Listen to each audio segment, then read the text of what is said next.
I'd like to argue that you probably shouldn't just keep showing the same thing to everybody and expecting that results are going to get better.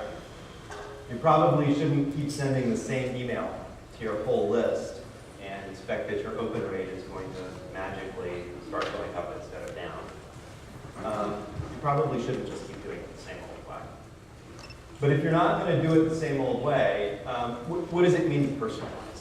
And personalization is a little bit like the weather. People kind of talk a lot about it, but a lot of people don't do a lot about it.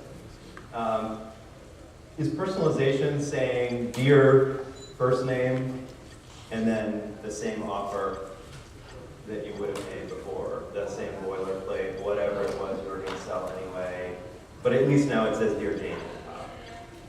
I'd argue that's actually not a really good idea. In fact, I'd argue that it's counterproductive because people are smart. They see Dear Jane, they think that it actually is going to be to them, and then they start reading it and go, this really isn't relevant to me at all. You might get them to read it the first time, not the second. People have better things to do with it. So if that's not what personalization is, what is? And actually, before I do that, how many of you are running e-commerce websites today? Okay. Lots, good. And mobile? And you guys are sending an email every once in a while? Yeah. Excellent. So don't do that. What is it then? Kind of principle number one would be when I say I here, I mean I as a consumer, I want what I want, right? Don't bother me with stuff I don't care about. Don't bother me with stuff that doesn't really matter to me. So you saw one very attractive young lady. Let me introduce you to another one. This one's Edie. Edie's 17. Charming, I assure you, my niece. And Edie was buying an iPod at about the same time that I was buying an iPod.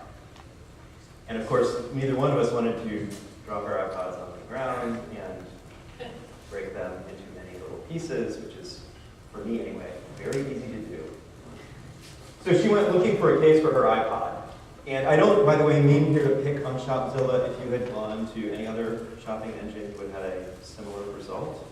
And I think you'd have a similar result if you went to a site as well. She typed iPod case into Shopzilla. And what does she see? Well, she sees that really nice high-tech looking black rubber case. She sees that really nice masculine leather executive flip case, perfect for a belt, just like this.